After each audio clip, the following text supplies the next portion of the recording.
Hello, everybody. David Shuster here. As Donald Trump continues to attack reporters and call him the enemy of the people, Trump is now getting shredded on this by Jon Stewart.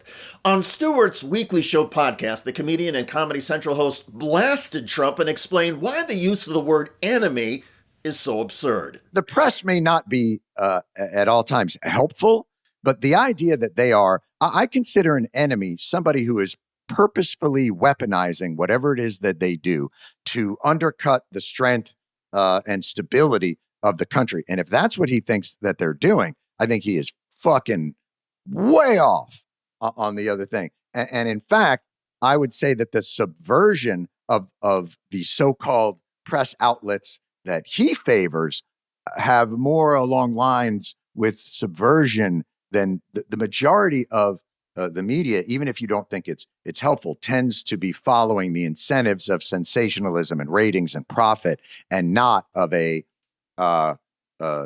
direct cultural and political aim. Stewart is exactly right. I've been in the broadcast and cable news industry for over 35 years, and most news organizations are far more driven by ratings and sensationalism than by political aims. Now, there can be a political tie-in.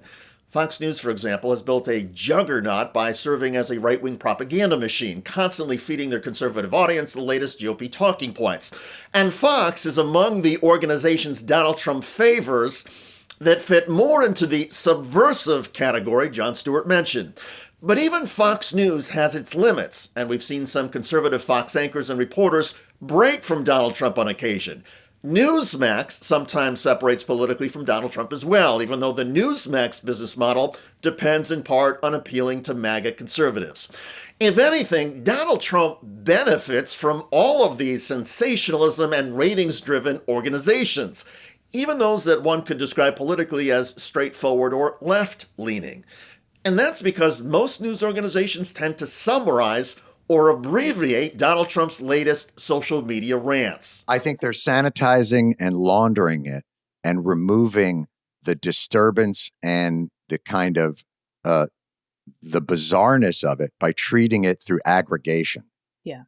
Rather than just going, can you fucking believe this one?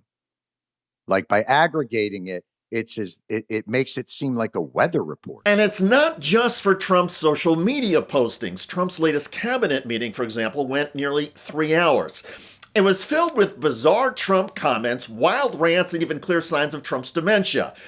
But most news organizations only ran a few snippets or clips or did summaries of what Donald Trump said. It's the same with Trump's speeches. When he goes way off tangent and into bizarro land stories, the extent of Trump's mental wandering is never aired in full on broadcast or cable news. The organizations feel they just don't have the time. And that benefits Trump because everything gets watered down or clipped and normalized. And Trump's rants are not normal presidential behavior. Recently, a reporter for ABC News asked Donald Trump if he was committed to releasing the full video of the September 2nd boat attack. Trump dodged and said it was up to Defense Secretary Hegseth.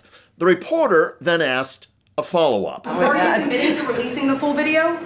Didn't I just tell you that? You said that it was You're up the to most Secretary Hegseth. obnoxious reporter in the whole place. Let me just tell you, you are an obnoxious, a terrible reporter, and it's always the same thing with you.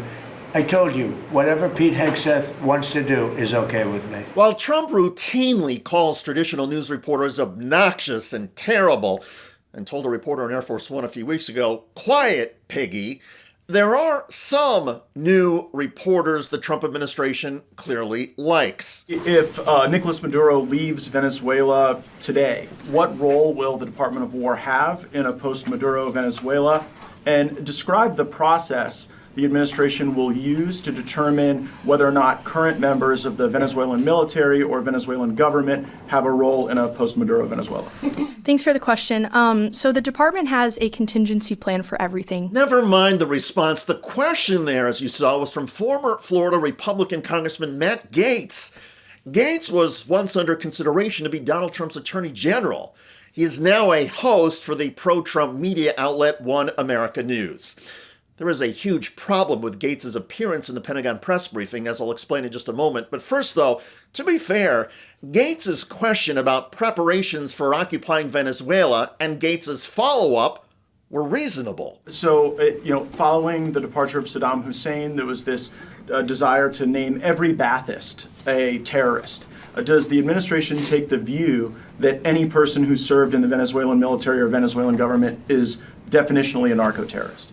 That would be a determination for the president to make. Gates' question was provocative and smart, and it underscores that there's nothing wrong with former politicians and other people immersed on these issues becoming a journalist and asking questions. Trump friend Laura Loomer also sat in the press seats at this Pentagon briefing. The problem is that Loomer, Gates, and others in the DoD press room have all agreed to a pledge to only report stories pre-approved by the Trump administration Pentagon. That requirement is why most news organizations left the Pentagon and are not invited to these briefings. So while the questions from Gates and the responses from the Pentagon spokesperson are interesting and perhaps revealing, the independent reporting of the news of the U.S. military is not coming from anybody in that Department of Defense press room. It's coming from news organizations and reporters that balked at the restrictions and are now reporting on the Pentagon from outside. And if Matt Gaetz and Laura Loomer had any integrity, they would also refrain from going to a government building and agreeing to the control and censorship. Instead, these right-wing sellouts just want access and perhaps some time on camera from the Pentagon briefing room. Are Matt Gaetz and Laura Loomer enemies of the people? No. As Jon Stewart noted, even reporters, or whatever they want to call themselves, with a clear political agenda or pro-Trump point of view are not enemies of the people. And if they cannot get an audience, ratings, and make a profit, such reporting will not last. But all of this underscores that the media landscape has changed.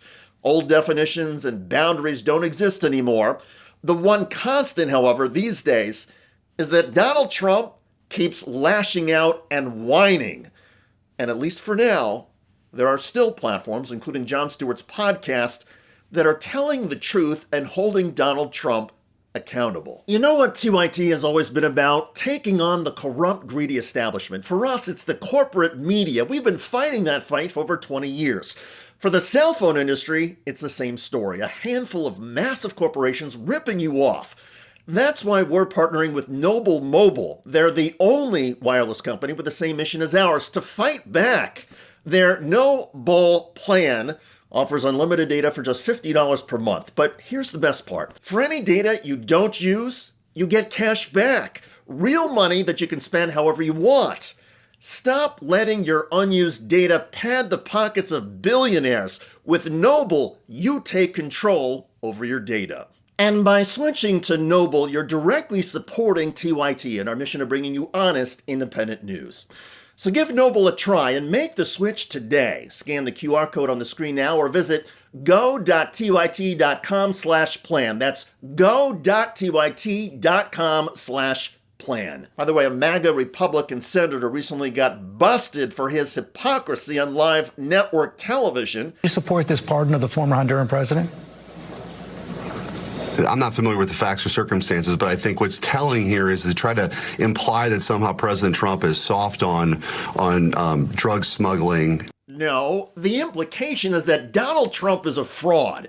In the midst of the Trump administration blowing up where the 20 alleged Venezuelan drug boats headline, former president of Honduras is freed from prison after Trump pardon. Juan Orlando Hernandez was convicted of flooding the United States with cocaine and had been sentenced to 45 years in prison. What do you mean you're not familiar with the facts and circumstances of the pardon? It's been well reported all across the country. He's the former president of Honduras. He was convicted of conspiring to bring in 400 tons of cocaine into the United States, also guns and other materials. It's been front page news across the country. Aren't you curious about that? Check out that video at the link below. I'm David Shuster. Thanks for joining us.